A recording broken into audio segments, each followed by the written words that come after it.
Welcome back to captain டிவியோட மனம் விட்டு பேசலாம். வணக்கம்ப்பா. உன் பேர் என்னம்மா? Juliet Mary. Juliet Mary. என்ன வயசுதான் உனக்கு? 30.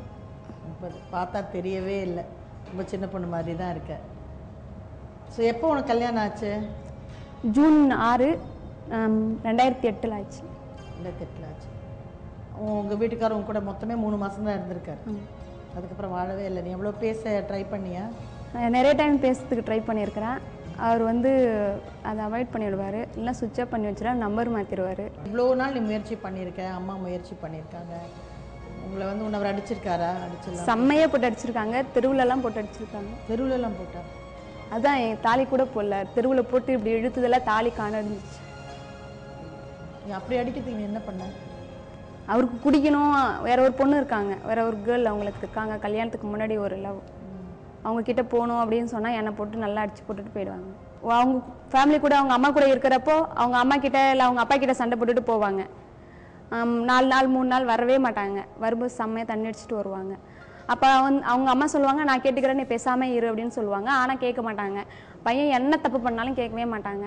அவங்க எப்படி இருந்தாலும் அதை பற்றி கவலையே இல்லை. பல தாய்மார்கள் செய்கிற தவறு என்னன்னா, இந்த மகன் தான் நமக்கு கஞ்சி ஊற்ற போகிறான் அப்படிங்கிற நம்பிக்கையில் அந்த மகனை ஒன்றுமே கேட்கறதில்ல. ஸோ மாமியார் இதில் ஒரு பெரிய பிரச்சனை பண்ணியிருக்காங்க. எப்போ பார்த்தாலும் என் கூட இருந்தாலும் அந்த பொண்ணு பற்றி தான் யோசிச்சுட்டு இருக்கோம், என் கூட இருந்தாலும் அந்த பொண்ணு பற்றி தான் பேசிகிட்டே இருக்கோம். நானும் ஒன்றும் சொல்லவே மாட்டேன், சிரிச்சுட்டு சரி எல்லாருக்கும் லவ் இருக்கும், சரி அதை மாதிரி தான் பேசிகிட்டு இருக்காரு அப்படின்ட்டு நான் ஒன்றும் சொல்ல மாட்டேன். அந்த பொண்ணு மேலே காதல் இருந்தால் எதுக்காக உன்னை கல்யாணம் பண்ணணும்? உன் வாழ்க்கையை ஏன் கெடுக்கணும்?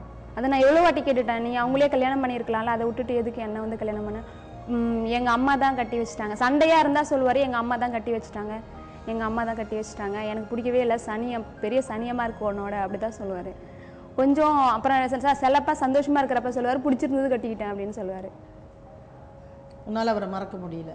மறக்க முடியலன்றது இல்லை, எனக்கு இன்னொருத்தவங்களை கல்யாணம் பண்ணிக்கிறதுக்கு யோசனையாக இருக்குது. சரி இது என்ன ஏதுன்னு கேட்டுட்டு. நல்ல வேளை உனக்கு குழந்தை இல்லை, புரியுது இல்லையா? அந்த குழந்தைய அதை பார்த்து வளர வேண்டாம், இவ்வளோ சோகத்தை அதை வளர வேண்டாம்.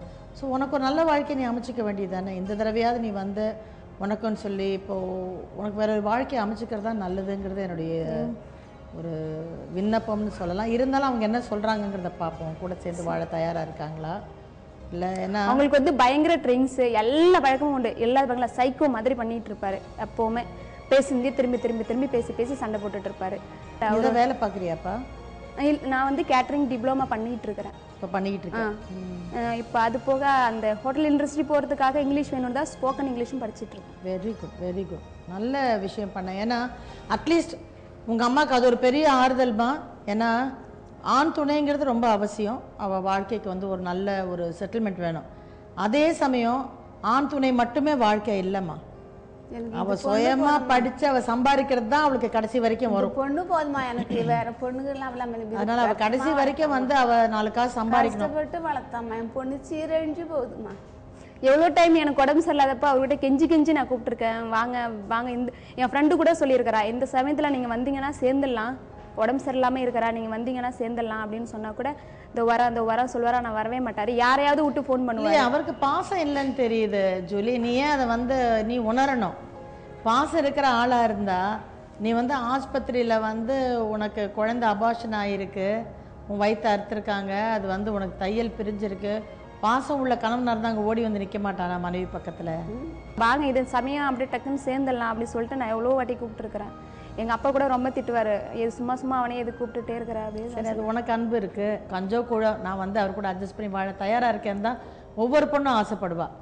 ஆனால் அந்த ஆள் சுத்தமாக உன்னை பிடிக்கல, உன்னை அவருக்கு ஒரு உதாசீனமாக உன்னை படுத்துகிறான், உன்னை கேவலப்படுத்துகிறான், உன்னை அடிக்கிற. நீ சொல்கிற ரோட்டில் இழுத்து போட்டு கல்யாணம் ஆன 2 மாதத்துக்குள்ள ரோட்டில் அடித்து உன் கழுத்துருக்க தாலியெல்லாம் பிச்சு எடுத்திருக்கான்னா அப்போ ஏதோ ஒரு நாள் நடந்தது மாதிரி தெரியல. தண்ணி கொடுத்து வச்சுட்டு போன எங்கள் பெரிய பிள்ளை 2 பாப்பாலும் வச்சுட்டு வந்தது.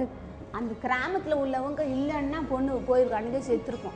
இந்த கிராமத்தில் உள்ளவங்களாம் இனிமேல் அடித்த அண்ணன் இப்படி இருக்கிறா பொண்ணு, அவள் கர்ப்பவதியாக இருக்கிறா, இந்த பொண்ணு செத்துட்டா நம்மளும் தானே பிடிச்சிக்கலாம், இந்த வீட்டு அந்த கழுவை தலை அடிச்சுட்டு சொல்லிட்டு அவங்க ஒப்பு கொடுத்துட்டு போனார். எங்கள் வீட்டுக்காரர் ஒப்பு கொடுத்துட்டு போனாரே, திடீர்னு ஒன்று ஆயிட்டு அந்த பொண்ணுக்கு நம்ம என்ன பதில் சொல்லிட்டு எடுத்தாட அவளுக்கு துரத்துற, அவனை துரத்து 10 மணிக்கு மேலே ஓடிட்டார். அந்த நேரம் இவர் போட்டு அடிச்சுட்டு இருக்கிறப்ப தெருவில் இருக்கிற ஜனங்கள்லாம் வந்துட்டாங்க, ஓடி போய் தனி கொடுத்தன வச்சுருந்தாங்க, கம்ப்ளைண்ட் பண்ணி தனி கொடுத்தன வச்சுருந்தாங்க. அப்போ தண்ணி கொடுத்துன்னு வச்சிருந்தப்போ நிறைய டைம் என்னை போட்டு அடிச்சுட்டே இருந்தார். ஒரு 10 நாள் தொடர்ந்து. எதுக்கு அடிக்கணும்னு? நீ எதுக்கு திரும்பியும் வந்த, எனக்கு வந்துட்டு உனக்கு பிடிக்கல, நான் அந்த பொண்ணுகிட்ட தான் திரும்பி திரும்பி போகணும் அப்படின்னு சொல்லிட்டு அடிச்சுட்டே இருந்தார். உனக்குனால எனக்கு எந்த யூஸும் இல்லை, அந்த பொண்ணால் ₹1,00,000 வச்சிருக்கிறா, அவள் எனக்கு காசு கொடுப்பா செலவுக்கு, நீ எப்போ பார்த்தாலும் குணம் பண்ணுறதுக்காக காசு கேட்டுகிட்டே இருக்கிற அப்படின்னு சொல்லிட்டு அடிச்சுட்டு இருந்தார். அப்போ தான் அடிச்சுட்டு நான் எப்போவுமே எங்கள் வீட்டில் சொல்லவே மாட்டேன் எவ்வளோ அடித்தாலும். நான் சொன்னேன், நீ வேணா அந்த பொண்ணு கூட போய் இருந்துக்கோ, ஒரு மாதத்துக்கு ஒரு வாட்டி இங்கே வா போதும், எங்கள் வீட்டை பொறுத்த வரைக்கும் நான் வாழறேன்னு நினச்சிட்டு இருக்கட்டும் அப்படின்னு சொன்னேன்.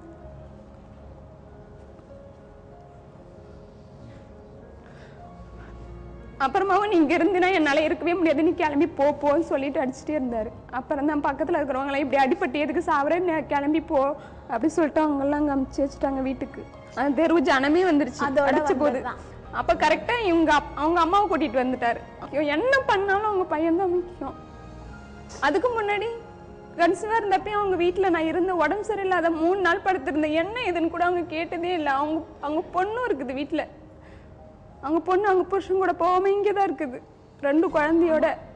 அவங்க கூட என்ன ஏதுன்னு கேட்கவே மாட்டாங்க. எத்தனை நாள் உடம்பு சரியில்லைனாலும் இந்த ஆள் போச்சுன்னா அந்த ஆள் போயிட்டு திரும்பி வர வரைக்கும் நான் அப்படியே தான் கிடப்பேன். யாரும் என்ன ஏதுன்னு கூட கேட்க மாட்டாங்க. போன வருஷம் நான் ரொம்ப கேட்டேன் அவர்கிட்ட, வாங்க நம்ம சேர்ந்து வாழலாம், நான் நீங்கள் என்ன பண்ணீங்க, நீங்கள் அடிச்சது எல்லாத்தையும் நம்ம மறந்துடலாம், மறந்துட்டு வாழலாம் அப்படின்னு சொன்னபோது வேற வழியே இல்லாமல் கெஞ்சுறேன். அவங்க சொல்றாங்க வேற வழியே இல்லை அவளுக்கு, எங்கும் போக வழி இல்லை, அதனால தான் கெஞ்சுறாவ அப்படியெல்லாம் சொல்லிட்டு இருந்தாங்க. அப்பனும் இல்ல. இத்தனைக்கும் நீ வந்து அவனுக்கு சொல்லியிருக்க, நீ எங்கேயோ போய் வாழ்ந்துக்கோ, மாசத்துல ஒரு நாள் வந்துட்டு போன்னு சொல்ற நீ வீட்டுக்கு. வந்த கேளுங்க, நான் சொன்னா இல்லையா நான் உங்ககிட்ட. என் கூட இருந்துட்டு அந்த பொண்ணுக்கு லவ் லெட்டர் எழுதிட்டு இருக்காரு என் கூட உட்காந்துக்கிட்டு. எவ்வளோ அதெல்லாம் பார்க்கறதுக்கு எவ்வளோ கொடுமையா இருக்கும். அம்மா கடவுளே, நான் எதுவுமே சீரியஸா எடுத்துக்கவே மாட்டேன். வேண்டாம், நம்ம வந்து அதை எடுக்க வேண்டாம். என்னமோ வந்து இந்த கதையை எங்கள் டீம் சொல்லும்போது அந்த பொண்ணு வந்து கொஞ்சம் கருப்பாக இருக்கணும், நீ என்னமோ நீ ஒன்றும் அவ்வளோ கருப்பாலாம் இல்லை, அது ஒரு சாக்கா இருந்தாலும் சும்மா தான் சொல்கிறான்னு நினைக்கிறேன் நான். ஏன்னா நீ பார்க்குறதுக்கு வந்து தயவு செய்து இன்றைக்கி நான் சொல்கிறேன், நீ நல்லா தான் இருக்க. உன்னை விட வந்து டார்க்காக இருக்கக்கூடிய பல பெண்கள் கல்யாணம் பண்ணி இன்றைக்கி நல்லா தான் இருக்காங்க. அவர் கண்ணில் தான் ஏதோ கோளாறு இருக்குது. அவருக்கு வந்து ஏற்கனவே ஒரு பொண்ணை காதலிச்சதுனால ஏதோ சொன்ன மாதிரி அந்த வீட்டில் வந்து ஃபோர்ஸ் பண்ணி கல்யாணம் பண்ணிட்டாங்க. அப்போ அவர் என்ன பண்ணியிருக்கணும், உன்னை வந்து கல்யாணம் பண்ணுறதுக்கு முன்னாடியே வந்து வாழ்க்கையை கெடுக்காமல் இருந்திருக்கணும். அவர் அப்படி கேட்டாக்க நான் வேணான்னு தான் வந்தேன், அவனை பார்த்தோன்னே பிடிச்சிச்சு, அதனால தான் கல்யாணம் பண்ணிக்கிட்டேன். என்ன பேச்சு, எனக்கு வந்து பிடிக்காம தான் வந்தேன். இப்படிலாம் பேசினா ஒரு நாள் அந்த எங்கே போகிறது. ஒரு நாள் அந்த பொண்ணு கார்ல போயிட்டு இருக்கு, என்கிட்ட காமிக்கிறாரு, அதான் சாந்தி போது பாரு, என் ஹார்ட் பீட்ஸ் வந்து ஜாஸ்தி இருக்குது அதை பார்த்த உடனே அப்படின்ற. ஹார்ட் பீட்ஸ் ஜாஸ்தி இருக்காமா? இது நான் யாராவது பார்த்து சொன்னா அவர் என்ன சொல்வாரு? அது மாதிரி அதுதான் உங்களுக்கு என்ன தெரியுங்களா, உங்க அம்மா உன்னை வந்து நல்ல விதமா வளர்த்ததுனால உன்னுடைய வளர்ப்பு. நான் இது எத்தனை வாட்டி அவங்க அம்மா கிட்ட சொல்லிட்டேன், எங்க வீட்டுல நல்ல மாதிரியா வளர்த்த தொட்டு தான் நான் வந்து இவ்வளவு பொறுமையா இருந்துட்டு இருக்கிறேன். நீங்க வந்து வழி இல்லாம வந்து நீ அங்க நிக்கல, நீ வழி இல்லாம அவர் கூட எல்லாம் செய்ய முடியும், நான் அதை செய்யக்கூடாதுன்றதுக்காக தான் நான் பொறுமையா இருக்கிறேன். எனக்கு ஒன்றும் அந்த அளவுக்கு திறமையும் இல்லாம இல்லை, நீங்க ரொம்ப பண்ணிட்டு இருக்கீங்க, எத்தனை வாட்டி நான் உங்கள பேசிட்டேன். அப்படி நான் சொன்னேன்னா என் பிள்ளை வந்துட்டு படிக்கல, நீ படிச்சிருக்க, அதனால என் பிள்ளைய அழகழிக்கிற அப்படின்னு சொல்றாங்க. வேற எவனையோ வச்சுக்கிட்டு என் பிள்ளைய அழகழிக்கிறேன்றாங்க அவங்க அம்மாவே சொல்றாங்க. நான் வெளியே வந்தேன்னா கெஞ்சுறான்னு சொல்றாங்க. உன்னை வாழவும் விடாம ஒரு குற்ற உணர்வு கூட அவங்களுக்கு கிடையாது. ஒரு பிள்ளை வாழ்க்கைக்கு எடுத்துட்டமே ஒரு குற்ற உணர்வு கூட அவங்களுக்கு கிடையாது.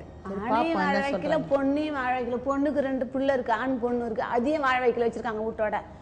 அவங்க கணவனையும் வீட்டுல வச்சுக்கல தோட்டிட்டாங்க. தாய்ங்கிறவ வந்து நல்லவன் தான் நம்ம எல்லாருமே நினைக்கிறோம். உண்மையிலே தாய்ங்கிறவ ரொம்ப நல்லவ. ஆனா 5 பேரும் ஒரே மாதிரி இல்லையே.